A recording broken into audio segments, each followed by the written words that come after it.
And welcome into Pressbox Live. I'm Stan the Fan Charles of Pressbox and PressboxOnline.com. And I'm going to tell you a little story before I introduce our two guests, which you can see on the screen with me. Every once in a while, covering sports, you get hooked into a story and you go, okay, I'll go out to this press conference and I'll just do it to honor the folks that invited me, and the folks that invited me are Maroon PR. And I went out to Carroll Park Golf Course a week ago, and I met the two people that are with me, and that is Stephanie Williams, who's the president of the Pitch and Putt Club, Golf Club over at Carroll Park. Raise your hand, Stephanie. Hi, everyone. How you doing, Stephanie? I'm great. And also I met City Councilman Dr. John Bullock, who's a professor over at Towson University, teaches poli-sci over there, and he's also a city councilman from the 9th District. Well, this story was not one of those yawners. This was really a fascinating story. And John, I'm going to go to you first because you're a little bit of a historian and teacher. This story of the dedication of the monument at Carroll Park Golf Course is really fascinating. Rather than me sort of explain it, I'm going to let my two guests talk about it. John, how important a story is this, what took place over there at Carroll Park? I mean, it's really historic, and I'm just so glad that we are recognizing this history, especially during this month. Again, we know that across the country and here in Baltimore, that many of our public facilities were segregated, right? And that includes parks and golf courses, and so that was a challenge that these women and leaders really stepped up to face. And so it really also led to the participation in other sports and in other venues across the city. So this was really, they're really ahead of their time. If you think about, these kinds of struggles in the 1930s and 40s into the 50s, this is really right in concert, and it actually precedes some of the civil rights movement and legislation that happened and swept across America. So not only were, Pitch and Putt, these are leaders, but also really helped to shape the future of this city and the country. Stephanie, you're the president right now over at the Pitch and Putt Club at Carroll Park. This history of these 33 women that had the golf club back in the 40s, John? Yeah, they began in the 30s and 40s, yes. The 30s and 40s. Has it been sort of a folklore story there at the club about these 33 women for years? Yes, it has been. It started as a co-ed club back in 1938, and we faced a lot of struggles trying to play. And as time evolved and lawsuits were brought, we were able to segregate Carroll Park Golf Course as well as a lot of the rec and parks of Baltimore City. You mean desegregate? You mean desegregate? Desegregate. I'm sorry. Thank you. Desegregate. Yeah, okay. And in 1967, we branched off from a co-ed club to an all-female club, but we retained the name. And back in 1938, when we were founded, it was called the Pitch and Putters, but now we are the Pitch and Putt Golf Club of Baltimore. So take me back, and I'll pose it to either one of you. When Carroll Park Golf Course was always a 9-hole course, as I understand it. Yes. There was once an attempt to make it a 12-hole course, but were African Americans allowed to play at this course right out of the get-go, or it opened and then they sort of let blacks play there? In the beginning, we could not play there at all. It was for whites only. When it was built for whites only. And the only way that a lot of the African American men were able to hone their game was to work as caddies for the white players. And after hours, they would just sit in the parking lot or on any spot of grass they could find and practice on their short game. So when they allowed African Americans to play at Carroll Park, it was the worst conditions. It was sand, it was sandy greens, no grass, and we were only allowed to play on Mondays, Wednesdays, and Fridays, only at Carroll Park. And the conditions were so horrible that we could only work on the pitching and putting of the game, and that's where our name originated from. Was it the type of thing you could only play those 3 days, but you could only play certain hours, like later in the afternoon? Yeah, it was later in the afternoon, and it was only those 3 days a week. Yes. Okay. So, John, as you know the story, these 33 women start playing a little pitch and putt.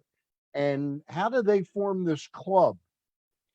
I'll leave it to Ms. Williams to talk about the Okay, club. But one of the things that I think is very important that she lifted up was really the fact that initially, Black folks were not allowed to play there, and that's very consistent across the country. And so, if you notice, there are a lot of legendary golfers who did start off as caddies because that was the way they accessed the game. And so then you start looking at the migration in terms of African Americans moving to different parts of the city, into the west side and southwest. And so the attempt to utilize some of these resources, and then also recognizing that once they did get there, a lot of our neighborhoods, our neighborhood parks and amenities have not kept up with the times. And so, as Mr. Williams said, you're talking about sand and things not really being up to standards as it relates to play. So what she's doing is really not only showing you what's happened in Baltimore, but also how this process happened across the country. But across the also, country. I also want to hear more about the club, because every time I hear about this club, I find some new information. So I definitely want to hear some more about how it really came together.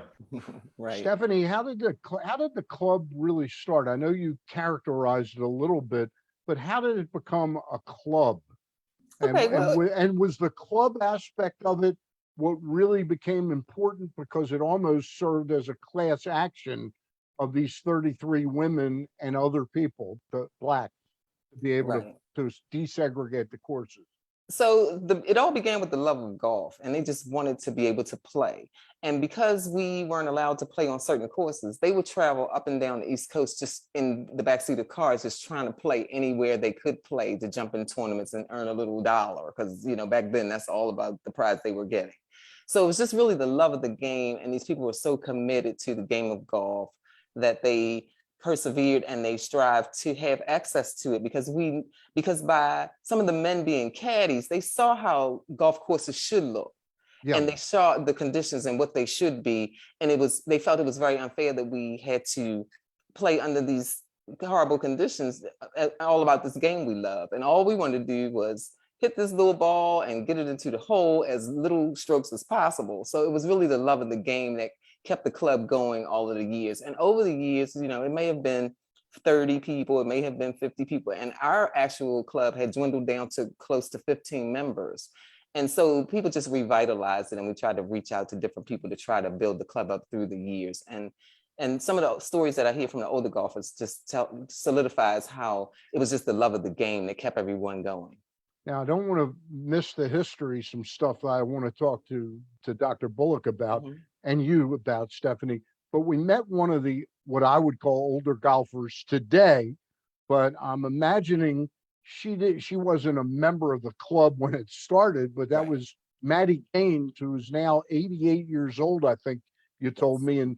And really, when you talk about her, I met her the other day, you talk about 88 years young, because she Mhm. is vibrant, scrappy, and really passionate about her golf. Did she know some of the women that were really the main thrust of the club? Actually, she didn't, because she started playing golf later in her life. She started when Okay, she was in her 30s.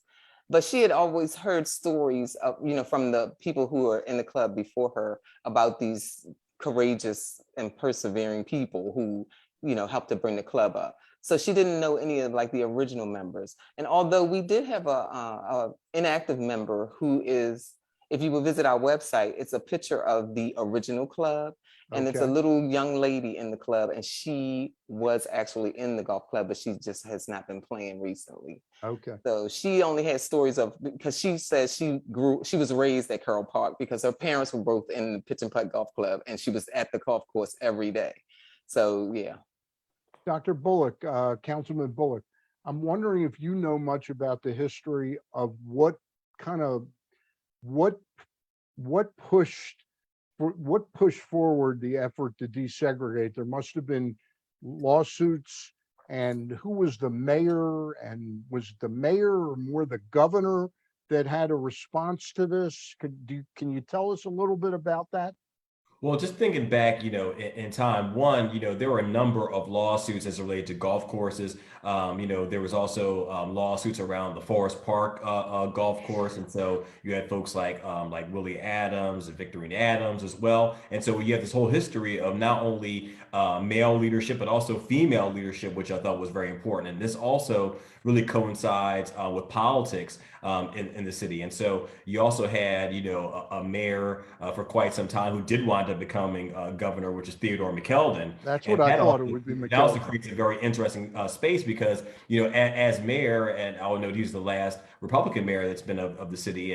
And one of the things that he was really noted for was also being more open and accommodating as it related to hiring across racial lines. And so I think the timing also winds up being a very fortuitous as you have these cases going on, you have an administration that may be more amenable to some of these changes too.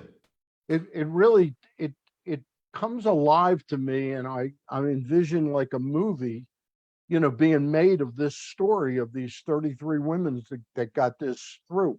What year did they finally get the desegregation established where blacks could play at the golf courses?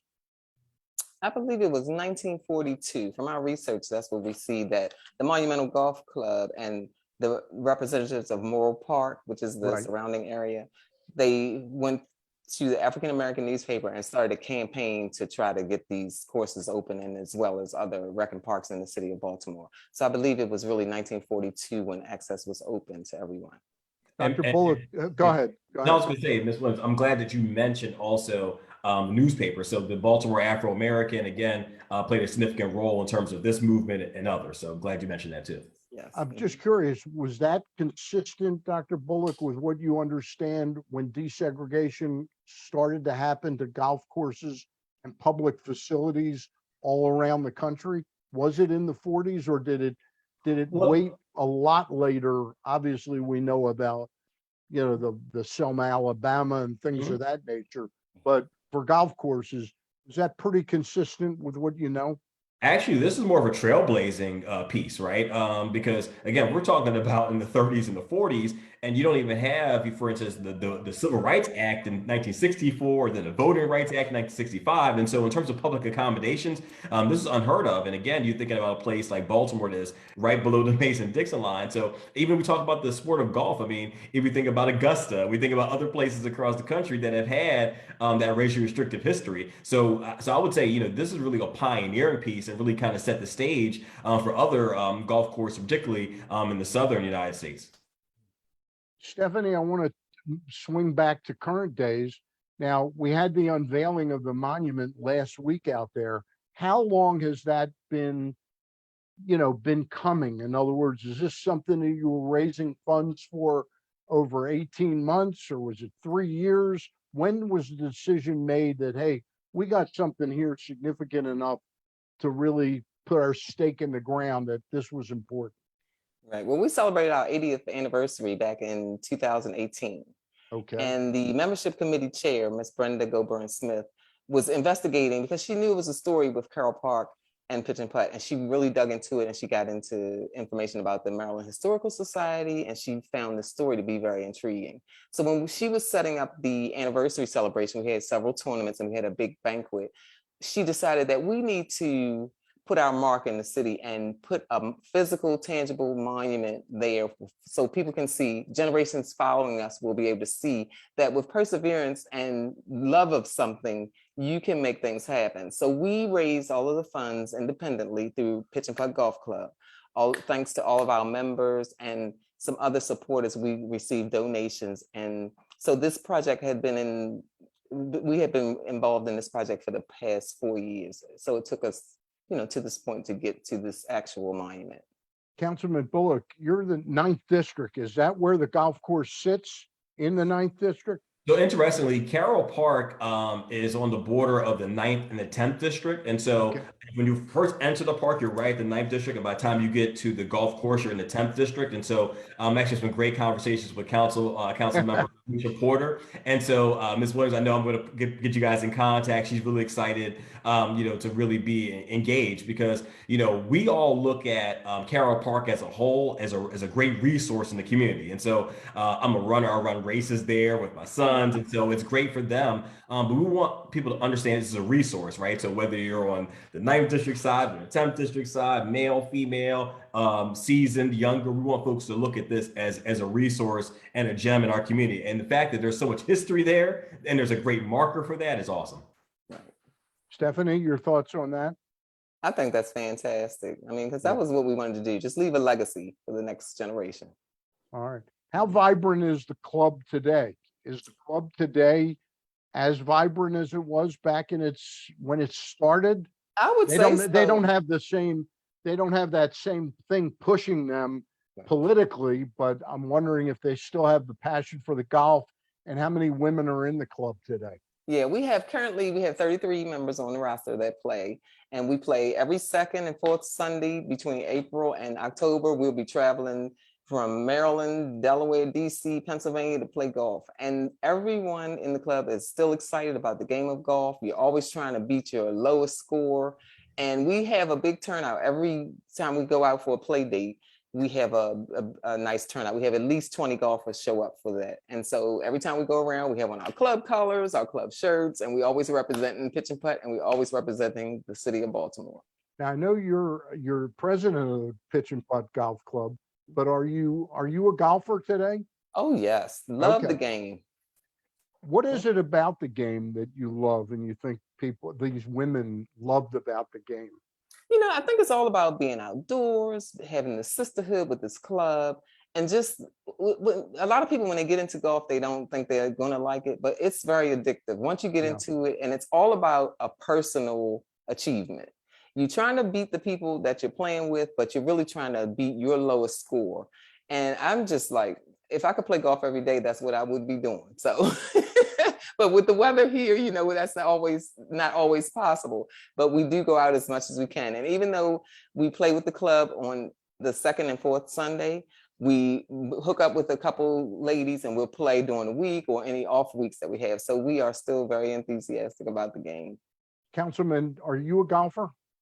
It's funny you should ask that. So I haven't golfed in a while. It's funny. One of my last classes I took at my undergrad at Hampton University was golf, and we were talking earlier about Towson and CAA sports, but and Hampton's actually joining the CAA, so it's going to be interesting.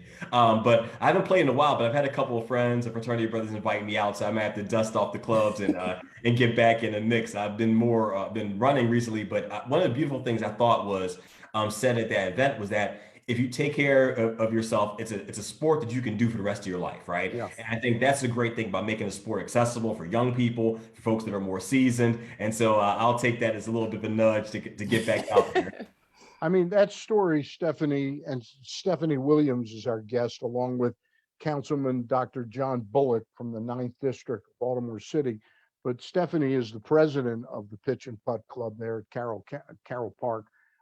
This Maddie Gaines, who we talked about a little earlier, both off the air and on the air, she started in her 30s and she's still vibrantly, passionately playing into her late 80s. Yes. That's a remarkable story. I know, it's fantastic. And like I was telling you earlier, Miss Maddie still walks the golf course. And that's incredible because we're in a golf cart riding around and we out of breath just walking through the ball, and she's still walking the course. And she's just fantastic. She's my role model. I hope that I'm able to at least walk around when I'm in my 80s, and to be walking on a golf course is just fantastic. John, let me ask you in sort of wrapping up, the push to desegregate the golf courses. You said what happened in Baltimore was kind of at the forefront of this move to desegregate.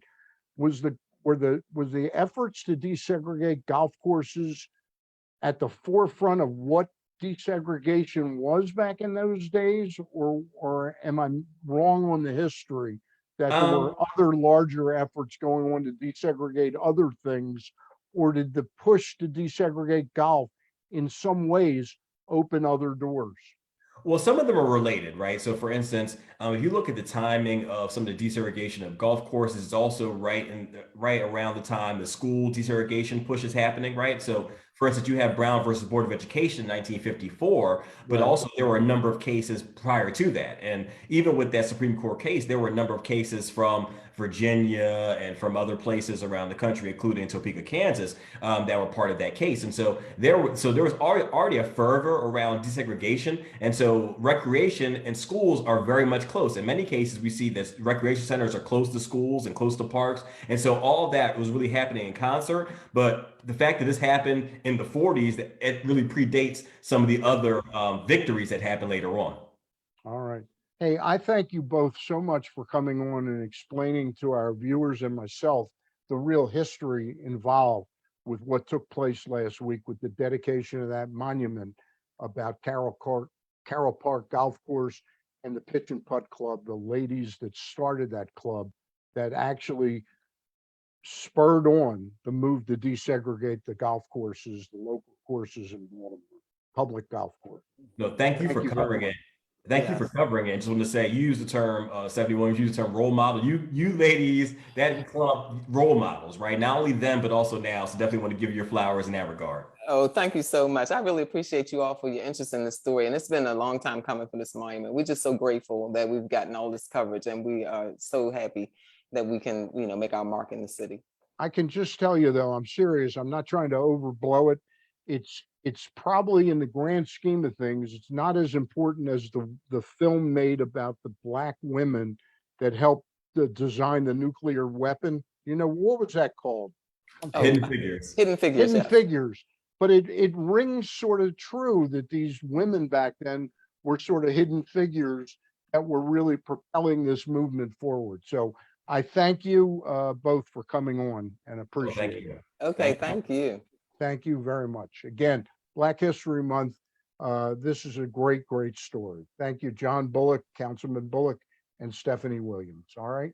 Thank We'll you. be back Monday night. Ross Grimsley and I will have as our guest, I believe, Dave Johnson, right-handed pitcher formerly of the Baltimore Orioles. Then Thursday night, Gary Stein and I will have the chairman of the Maryland Stadium Authority, Thomas Kelso. We'll see you later, guys. Take care.